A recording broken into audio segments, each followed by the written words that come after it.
Good day, Dark Sun players and DMs. In this video I will be answering 10 questions submitted by the community.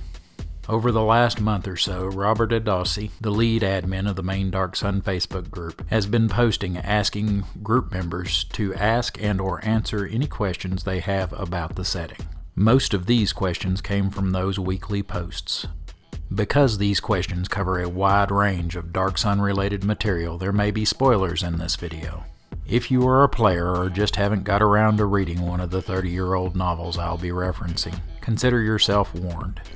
You might want to check out my 18 Fast Facts about Dark Sun video I just released instead. See the video description for the link to that one.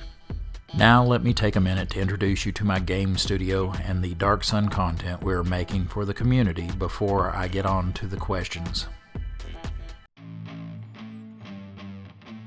Now I'd like to take a few seconds to talk about how you can help this channel and Dark House Rules Games, my design studio, provide you with high quality game products and informational videos more often. To skip this part and get straight to the video, just click on the chapter title reference in the video description. First, I would like to thank everyone for their support so far. Even video likes and comments are a big help. Right now my efforts with this channel and Dark House Rules Games are relegated to my free time, so my release schedule is slow at the moment.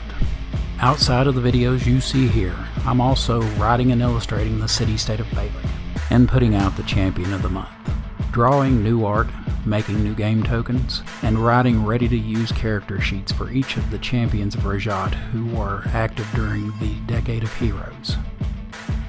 One of the easiest ways you can support these products is also free. You can sign up for the Dark House Rules Games newsletter, see link in the video description. From that you will receive free game accessories and news about what I'm working on. If you want to make a big difference in my release schedule and the quality of the products I produce, you can directly support my work by subscribing to either my Patreon or Subscribestar pages. For less than 33 cents a day, you can not only help ensure more great products, but you will get access to scores of gaming accessories, with more being added monthly. Everything from game art to new magic items, NPCs, monsters, and battle maps. The links to my newsletter, Subscribestar, and Patreon pages can be found in the video description below. Thank you very much for your support. I look forward to making great game products for you. Now back to the video. And now on to question number 1. Why do they call it Dark Sun? This question was asked by several community members. The answer to this question is pretty easy. The star Athas orbits as a huge red giant that hangs like a puddle of crimson blood in the olive sky. Question number 2. Why in the world haven't they done a 5e version of Dark Sun yet? With 3 question marks. This question comes from John Longner. Personally, I'm very glad that WotC won't touch Dark Sun with a 10-foot pole. They have proven time and time again they'd only screw it up. As for why, if we gloss over all their political objections to many of the core themes of the setting, that still leaves us with problems of style of play.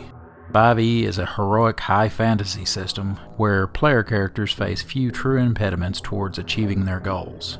On the other hand, Dark Sun is a very dirty, nitty-gritty survival game, where something like forgetting to refill your water skin could be the end of you. Even the 5e comically named gritty realism rules are playing on easy mode when compared to Advanced Dungeons & Dragons 2nd Edition Dark Sun. It is actually a very good thing that Dark Sun has been left to the fan community to fill the demand for new content. Question number 3. How technologically advanced was civilization in the Green Age before the cleansing? Asked by Dave Morgan. Well, Dave, the Green Age, especially the late Green Age, it was 6,000 years long after all, was quite advanced. This is especially true when it comes to transportation. Psychoportation and psychokinetics were used in ways only dreamed of by the Sorcerer Kings and members of the Order today. Psionists' consciousness were placed in obsidian orbs and used to take care of tasks that in the real world we use machines to accomplish.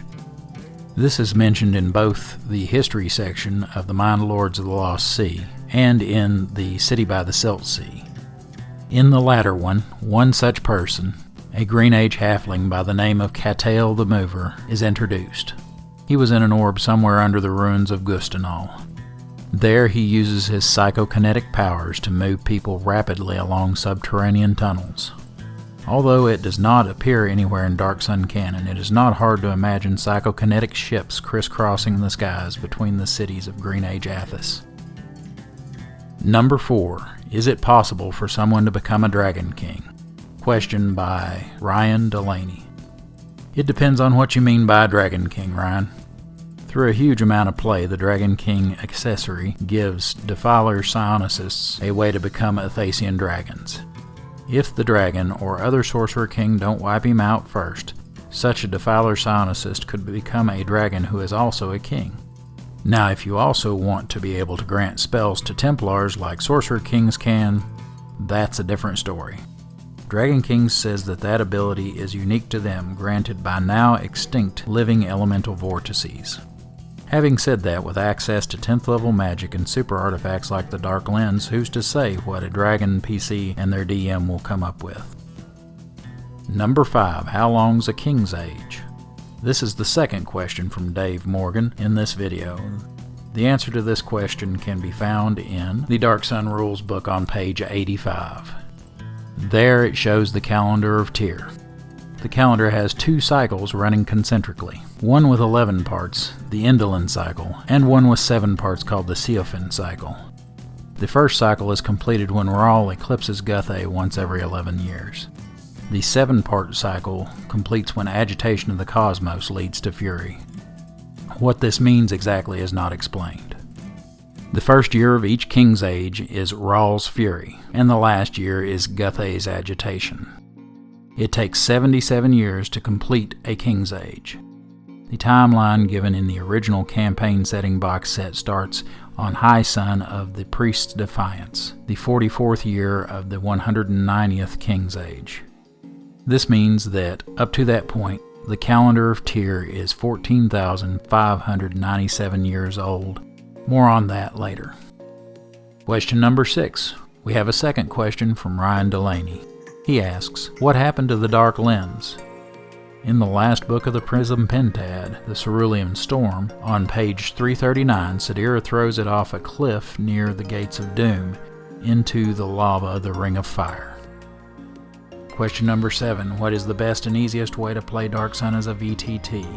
I personally have next to no experience with VTTs, so I'll have to defer to Robert Adasi on this.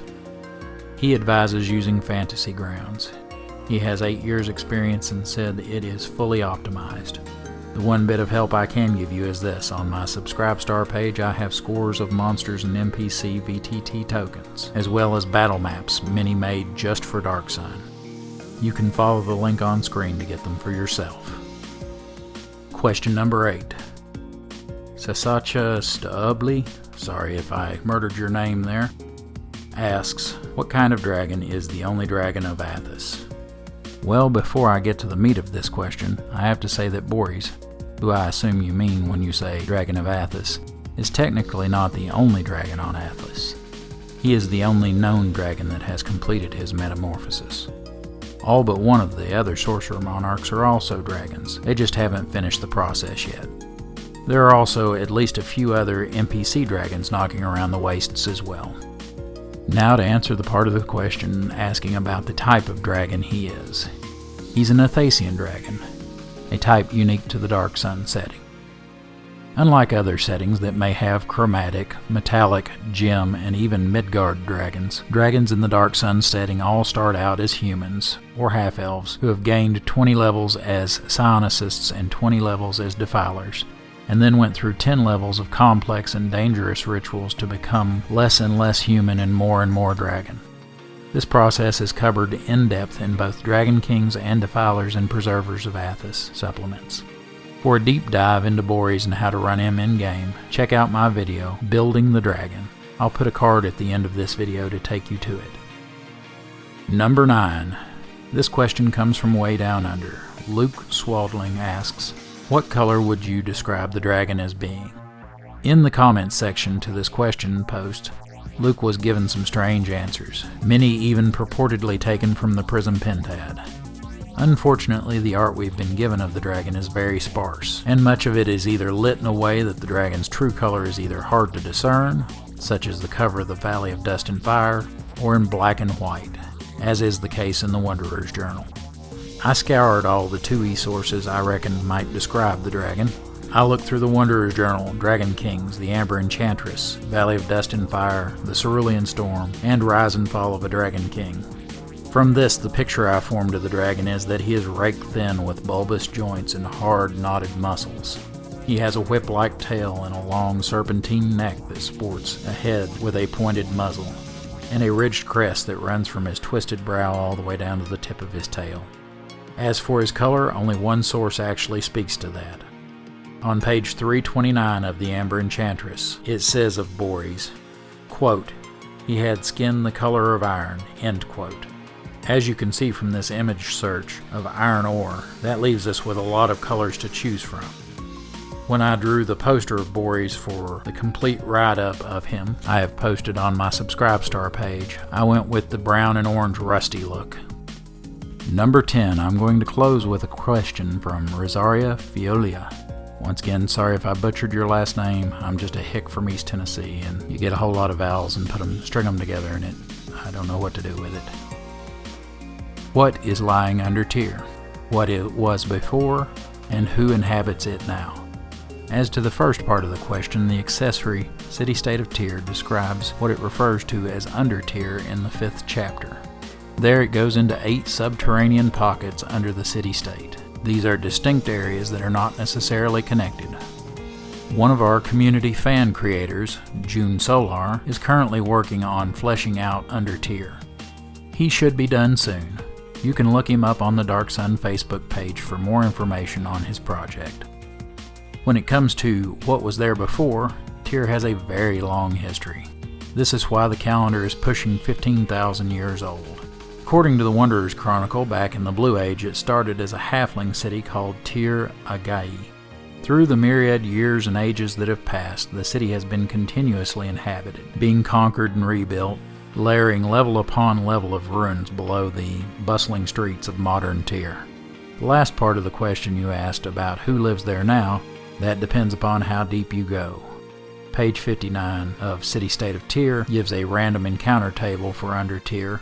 It gives mention to Gith, Veiled Alliance members, Dwarven Banshees, Agony Beetles, Thrax, Bards dumping bodies, an Id Fiend, Crystal Spiders, Horax, Yonti, Bats, a Techoab, a Bazrag, Giant Rats, Thieves, a Sandling, a Thrakreen, a Lost Adventurer, or an entourage of elemental priests.